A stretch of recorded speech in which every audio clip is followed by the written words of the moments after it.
everyone, I'm Stephanie Keener. I'm the PA here at MōkshaDerm, and I'm going to be talking to you today about a subject that keeps coming up more and more often in the office, which is collagen, or collagen supplements to be more specific.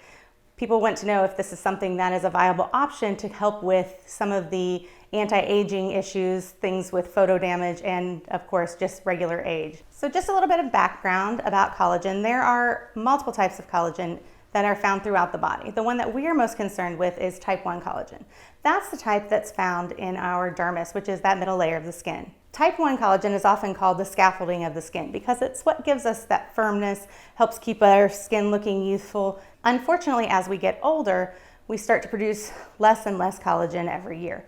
Starting in our mid-20s, we can be losing as much as 1% per year. And then the first few years after menopause, we end up losing about 30% of our overall collagen in the skin.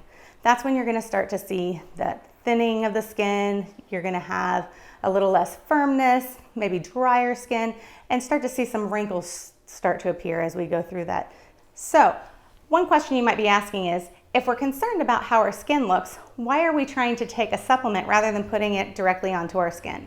Well, the collagen molecule is too large to actually cross that epidermal layer and get into the dermis, which is where we really need it to be able to have it do the job that we need. Fortunately, some studies have shown that low molecular weight collagen peptides that are found in fish and other marine life are able to not only survive the digestive tract once they've been taken, but also get into our bloodstream and make it to that dermal layer of the skin so that they can start providing us with greater collagen production. Once in the dermis, these peptides are able to help reduce the production of collagenases, which are substances that are going to break down the collagen that we already have, and that's something we don't necessarily want.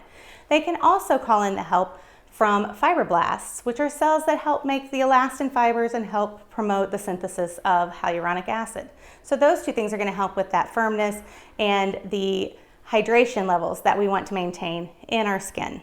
So the ultimate question is, do these collagen supplements work? Fortunately, there have been several studies that have been completed over the last few years that have tried to determine just that. These studies were testing overall hydration of the skin, flexibility of the skin, firmness, as well as wrinkle reduction. The positive news is that after 12 weeks, these women were able to actually see a significant improvement in all of these areas that were being tested. Their skin felt more hydrated, seemed firmer, and they could see a reduction in wrinkles. And the best news is that it wasn't just the women thinking they looked better. There was actually some objective findings and tests that showed that they were right. So some things to keep in mind.